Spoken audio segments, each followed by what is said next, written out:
Olá, queridos, é um prazer estar com você mais uma vez, ter a honra de chegar até a sua casa, a sua telinha, através desse programa. E o Frente a Frente está novamente no ar, com muita coisa maravilhosa, entrevista, uma palavra de Deus ao seu coração, informações. Fique ligado, o programa Frente a Frente está no ar. AGSMB, a Associação Goiana de Socorro Mútuo e Benefícios. A união de pessoas que se organizam e se propõem mediante a cooperação de todos que à mesma pertencem. Clube de Benefícios. A assistência ao veículo, socorro elétrico e mecânico, reboque do veículo, táxi, guarda-veículo, transporte para retirada de veículo, motorista substituto, motorista para o retorno do veículo, atendimento 24 horas, 7 dias por semana. Associe-se agora e minimize as consequências geradas por imprevistos que possam acontecer com você e com quem você quer bem. AGSMB, a Associação Goiana de Socorro Mútuo e Benefícios. Rastreadores Alcance Sat, novo conceito em rastreamento. Rastreador para carro, rastreador para moto, rastreador para frota. O sistema de rastreamento da Alcance Sat proporciona total autonomia aos usuários, sem intermediários ou terceiros. Alcance Sat, Avenida C8, quadra 84, lote 22, número 465, setor sudoeste, Goiânia. Telefones 62 3921 1770, 3093 2004. Saque 0800 61 2004. Rastreadores Alcance Sat, novo conceito em rastreamento. A Coletiva, uma estrutura de assistência 24 horas para atender as empresas no segmento veicular como locadoras, concessionárias, telefonia, associações, cooperativas e associados que precisam do 0800. Com atendimento a nível nacional e assistência 24 horas, conta ainda com assistência pessoal através de planos voltados para pessoas físicas. A Coletiva tem sua estrutura e call center próprio, com atendimento superior a 2.500 solicitações mês, em diversas partes do Brasil. Rua C84, número 180, quadra 150, lote 1, setor sudoeste, Goiânia, Goiás. Telefone 3954-3004, www.coletiva.org.br. Queridos, voltando aqui, estou recebendo aqui em nossa bancada, nós falamos bancada aqui, mas nunca é uma bancada, né? Sempre é um banco, né? Estou recebendo aqui o doutor Aristóteles Sakai, né? Doutor Aristóteles, engraçado que eu o conheço há muito tempo e não lembrava que o senhor tem uma descendência de japonês, né? A minha mãe, ela era Nisei. Nisei. Nisei é o filho do filho do imigrante. Filho do imigrante, Uhum. Nascido aqui no Brasil, né? Uhum. Então, minha mãe e meu pai, baiano. Aí Baiano. deu no que deu. Olha, que mistura boa, hein? Maravilha. Nós estávamos falando aqui em off aqui, o senhor nasceu onde? Eu nasci em Vila Velha, no Espírito Santo, Uhum. né? E meu pai pastor na igreja, a igreja congregacional, Sim. que é a igreja mãe da igreja cristã evangélica. E Sim. meu pai encerrou o ministério dele na igreja cristã evangélica da Paranaíba, aqui em Goiânia. Correto. Né? Aí depois, meu pai foi transferido como missionário, né, para a ilha de Santa Isabel, na ilha de Bananal. Então, a minha primeira infância, ela foi um pescando. verdadeiro programa de índio, né? E o senhor ficou até que ano lá? Quantos anos de idade na ilha do Bananal lá? Nós saímos de lá, eu tinha 4 anos. 4 anos. Aí de lá meu pai foi transferido para Cristianópolis. Ah, sim. Que é a cidade, né, natal de Iris Rezende Machado, né? E a cidade do cristianismo, né? Por isso chama, a cidade onde goiana recebeu, né, que nasceu por causa da colônia, vamos dizer assim, né? Uhum. Evangélica, que fugia da perseguição católica. Uhum. Naquela época existia isso, né? Hoje não, graças a Deus. Mas de Santa Cruz. Sim. Né? Então, aí essa comunidade prosperou de tal forma que se transformou então nessa cidade berço aí, né? Sim. Até um grande berço político, né? Do É estado de verdade, Goiás. é verdade. Doutor, mas lembrando aquela passagem, aquela entrevista que o senhor deu um dia sobre o revólver e a Bíblia, né? Como que foi conviver esses anos todos nesse fogo cruzado aí? Fogo espiritual e o fogo da segurança, da falta de segurança, da segurança pública?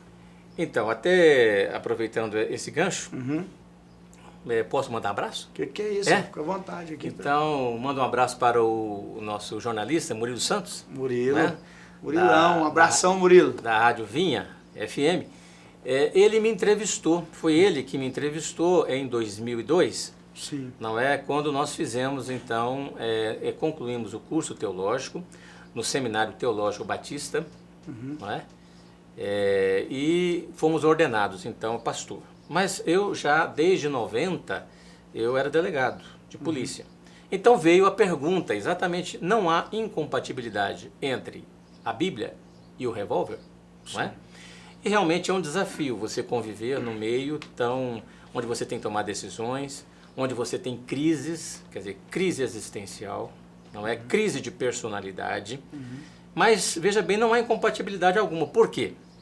Porque com o revólver, né, nós trabalhamos, então, a justiça. Vamos dizer assim, desculpa, é uma figura agressiva, vamos dizer assim, não é? Mas a justiça dos homens.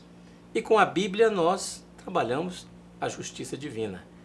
Trabalhando sempre com pessoas em conflito com a lei dos homens e de Deus. Certo. E qual foi a maior experiência que o senhor teve assim, durante os anos dentro da segurança pública? Assim, o senhor pensou assim, agora eu estou numa situação difícil, lógico que o senhor recorreu a Deus e sempre recorrendo à palavra e sempre deu certo, mas qual foi o maior entrave do senhor? Bom, eu felizmente não tive assim, no meu exercício, né, nenhum momento assim de risco de vida. Correto. Não é? Embora nos primeiros 8 anos de atividade, de 90 a 98, eu trabalhei no interior. Não é? Estive em Minaçu, depois em Jaraguá, depois em Varjão e depois em Acreúna. Então, e sempre atuando em todas, vamos dizer assim, todas as áreas da polícia judiciária, tanto na questão da ordem pública quanto na questão da investigação, não é? Então, e lógico que corremos risco sim, mas esse risco ele está condicionado à postura. Não é? Porque não é porque você vai indiciar alguém, no caso, né, da Polícia Judiciária, o delegado, então ele faz a primeira avaliação do fato, não é? Indiciando ou não o investigado. E esse indiciamento dá base para a denúncia do Ministério Público e posteriormente para a condenação ou absolvição, não é, desse investigado. Correto. Então, no caso, assim, quando você não é exatamente o fato de você dizer não, ou seja, de você indiciar uma pessoa ou não, mas é a maneira como você diz esse não. Se você respeita... É como a verdade, pessoa, né? A verdade, se você falar, ela depende da maneira, é uma joia, se não uma arma, né? Exatamente. A verdade, ela é libertadora. E conhecereis a verdade vos libertará, né? João 8,32. Né? Exatamente. Tem que ser falado, por exemplo, eu lembro de uma ilustração que, como o senhor disse, é a maneira como opera aquilo ali, né? Por exemplo, tem muitas pessoas, não muitas, mas um número reduzido, que quando veste uma farda, por exemplo, quando está com um distintivo, por exemplo, de uma autoridade, às vezes sobe a cabeça, né? Muito agressivo e tudo. E às vezes você pode fazer o mesmo serviço com muita elegância, né? Exato. É a diferença da autoridade e do autoritarismo. Sim. Não é? Quer dizer, não é porque aquela pessoa está naquela condição inferior, vamos dizer, né? Sendo investigada, que você vai humilhar aquela pessoa. Pelo contrário, eu acho que desde a delegacia até o presídio, se ela for condenada, ela merece respeito. Correto. E até o presídio, né? Principalmente o presídio. O senhor teve experiência também no sistema prisional de trabalhar com pessoas, na época da segurança pública, aquele projeto Segunda Milha, não é isso? Você está mexendo assim com uma história bem longa, né? Nós estamos passeando assim. O Segunda Milha foi 2000. 2000. Né? Então, e o interessante, Davidson, que o Segunda Milha, embora um projeto oficial do governo do estado, e governo Marconi Perillo, seu primeiro governo, não é, ali com o secretário à época, Demóstenes Torres. Correto. Né? Então, o Segunda Milha, ele tinha como mote Mateus 5,41. Se alguém te obrigar a andar 1 milha, vai com ele 2. 2 milhas. Então, esse foi um programa que esteve nas escolas, esteve nos hospitais, esteve na comunidade e era de prevenção. Mas sobre essa questão do Segunda Milha, é muita coisa para a gente falar. Correto. Mas o que eu posso dizer é o seguinte, o Segunda Milha ele conseguiu envolver a sociedade na prevenção às drogas. Infelizmente, de 2000 para cá, muita coisa mudou, né? Mas não sem motivos, né? Isso. Então, porque não se fez a prevenção, não é? E também porque nesse período, de 2000 para cá, a família tradicional, ela passou a ser bombardeada. Então, é mais ou menos como brigar, entendeu? Com o cozinheiro em alto mar. É o que nós estamos fazendo como sociedade. Estamos criticando a família formal, ela é patriarcalista, ela é da Bíblia, ela é fundamentalista, não é? Agora eu pergunto, e aí, que sociedade que nós queremos ter? Não é? Sem princípios? Sem verdade? Sem base? Sem hierarquia? Sem disciplina? Quer dizer, como é que nós queremos? Nós queremos a desordem ou nós queremos a ordem? Na época que eu estudei na escola pública, no início da minha vida, a professora era a nossa tia, né? Era uma segunda mãe. Quem não se lembra da primeira professora? Primeira professora. Quem não se lembra, né? Só que essa juventude hoje é perigoso matar, né? A professora. Nós estamos batendo, né? Espancando. O desrespeito já está quase que natural, né? Exatamente. Lamentavelmente, os princípios, né, estão se deteriorando. Doutor Aristóteles, voltando para um assunto bem atual, como que o senhor enxerga hoje essa questão da segurança pública? O que está acontecendo? O que falta, além da palavra de Deus, que nós sabemos que é o principal caminho, né? Nós que somos cristãos, mas com a ferramenta pública, o que poderia ser feito? Olha, primeiramente eu gostaria de esclarecer o nosso telespectador, né? Sim. Então, desse programa qualificado, quero parabenizar. Obrigado. Não é? A você, a toda a produção, a esse canal importante. Primeiramente, assim, que eu estou aposentado. Sim. Não é? Me aposentei agora dia 16 de novembro. Correto. Então, trago naturalmente a experiência, não é, de 28 anos da Polícia Civil. Sempre fui delegado na Polícia Civil. Não é? Essa foi minha atividade. Então, a pergunta que você faz é uma pergunta complexa. Eu acho que nesse bloco não dá para a gente explorar. Correto. Mas o que eu poderia dizer sinteticamente para você? Toda política pública ela é construída com 2 pilares.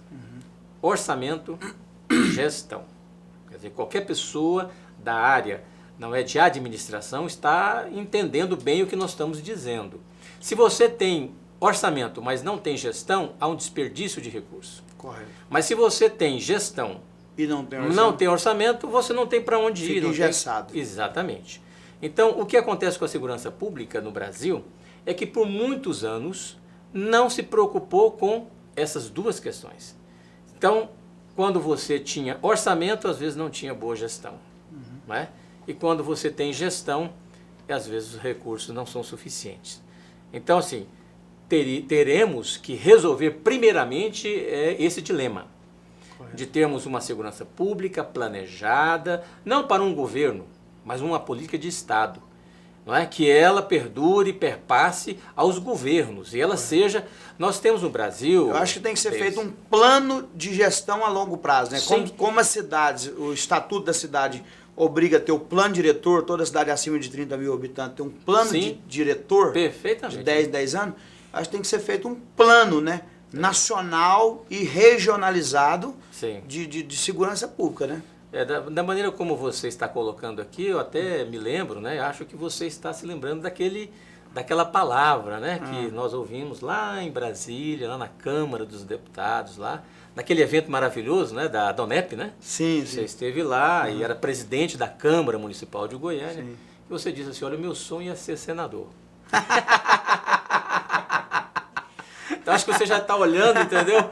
Né? O todo, né? Olhando o Brasil como um todo. Olha só, eu acho que sinteticamente seria isso.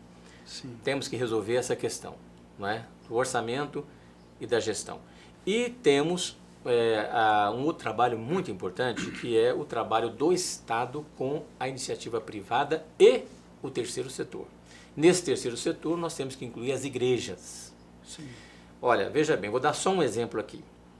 Em 2002, né, quem quiser conferir é só procurar as estatísticas. Em 2002, o crime de estupro era desprezível na estatística. Praticamente não era preocupação da segurança pública estupro. Em 2002. Não é? E nós chegamos então agora, aí com a Lei Maria da Penha, com tantos instrumentos, o estupro coletivo, né? Sendo algo vergonhoso, uma estatística brasileira vergonhosa, não é?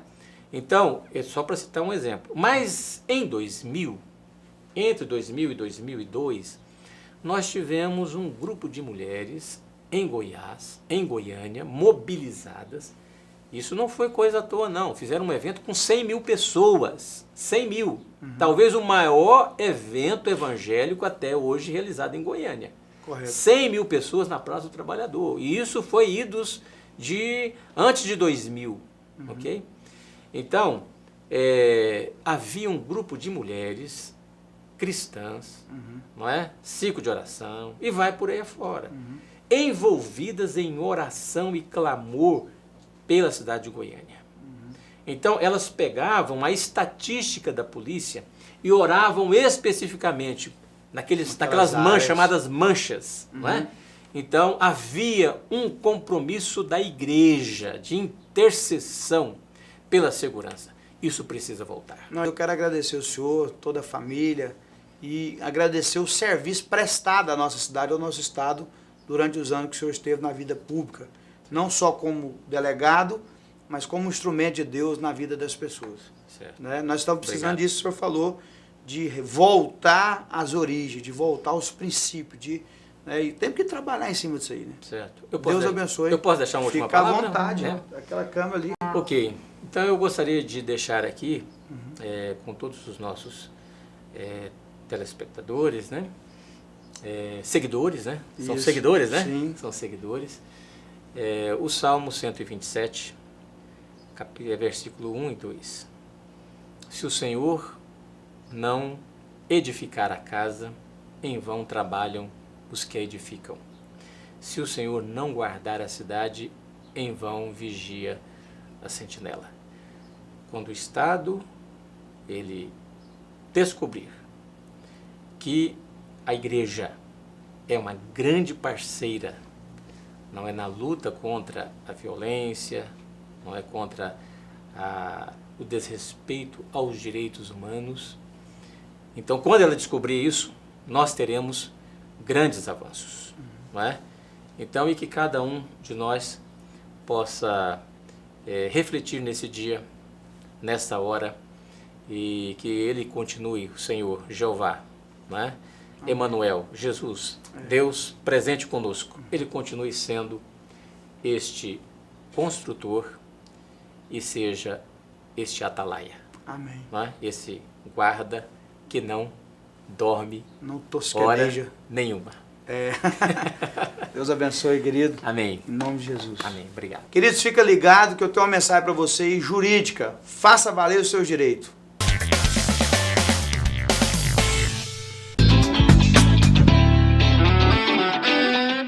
Olá, está no ar o quadro Faça Valer Seus Direitos. Hoje eu vou falar sobre aposentadoria rural. Quem se enquadra como rural?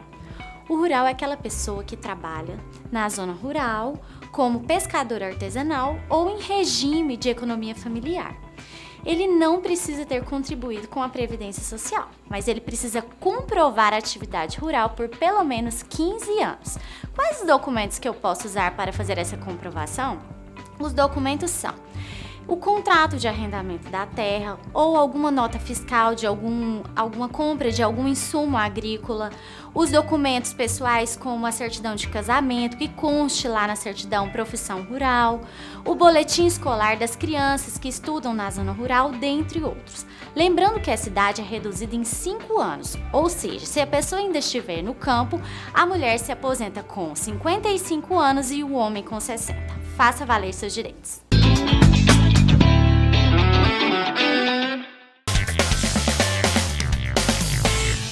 AGSMB, a Associação Goiana de Socorro Mútuo e Benefícios. A união de pessoas que se organizam e se propõem mediante a cooperação de todos que à mesma pertencem. Clube de Benefícios.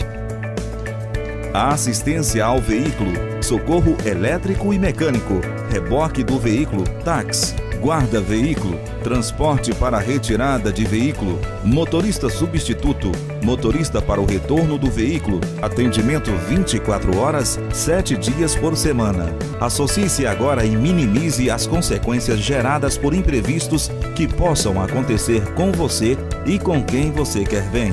AGSMB, a Associação Goiana de Socorro Mútuo e Benefícios. Rastreadores AlcanceSat, novo conceito em rastreamento. Rastreador para carro, rastreador para moto, rastreador para frota. O sistema de rastreamento da AlcanceSat proporciona total autonomia aos usuários, sem intermediários ou terceiros. AlcanceSat, Avenida C8, quadra 84, lote 22, número 465, setor sudoeste, Goiânia. Telefones 62 3921 1770, 3093 2004. Saque 0800 61 2004.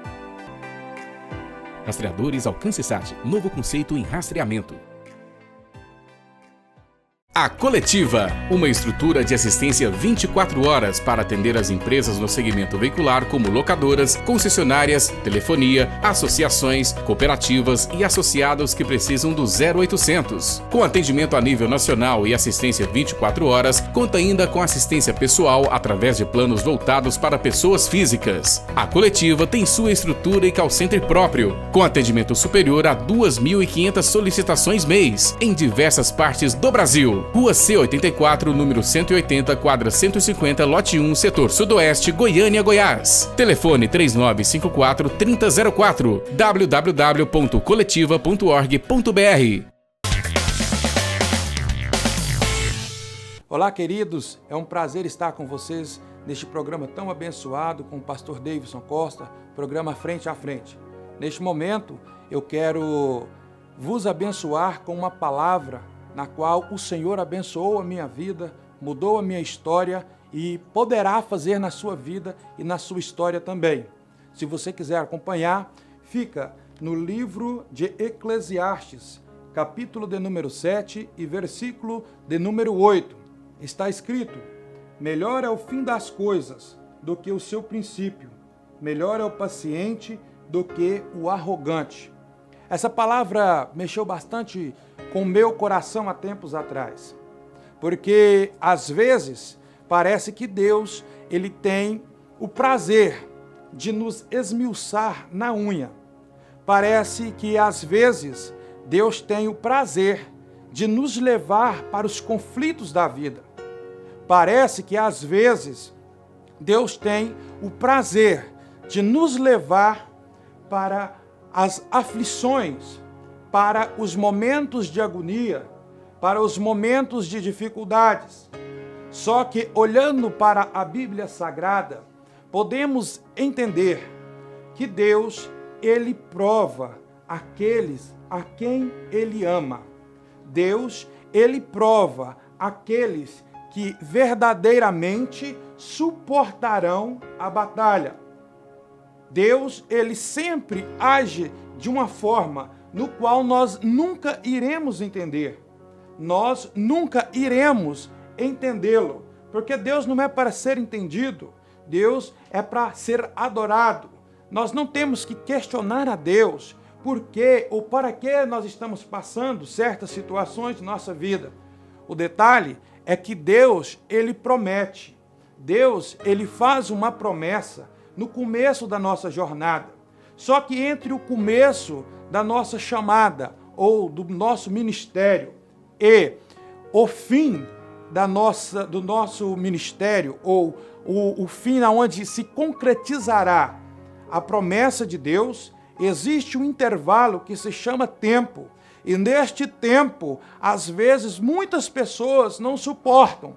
Mas neste momento, eu quero trazer uma palavra de Deus para o teu coração, que irá mudar a sua história e mudar os teus pensamentos.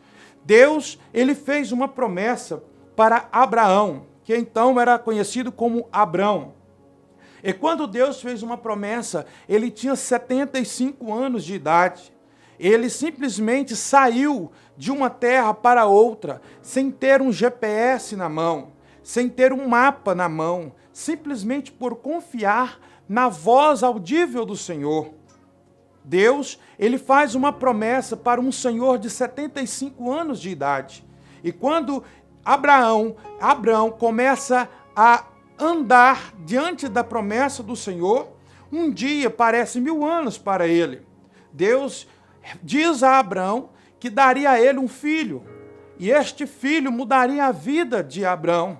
Abraão gera uma expectativa sobre Deus. Passa-se 1 ano e a promessa não acontece. 2 anos e a promessa não acontece. Passa-se 25 anos para a promessa se concretizar na vida de Abraão.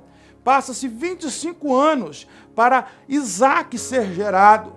Passa-se 25 anos para cumprir aquilo que Deus tinha prometido, e Deus se realiza na vida de Abraão.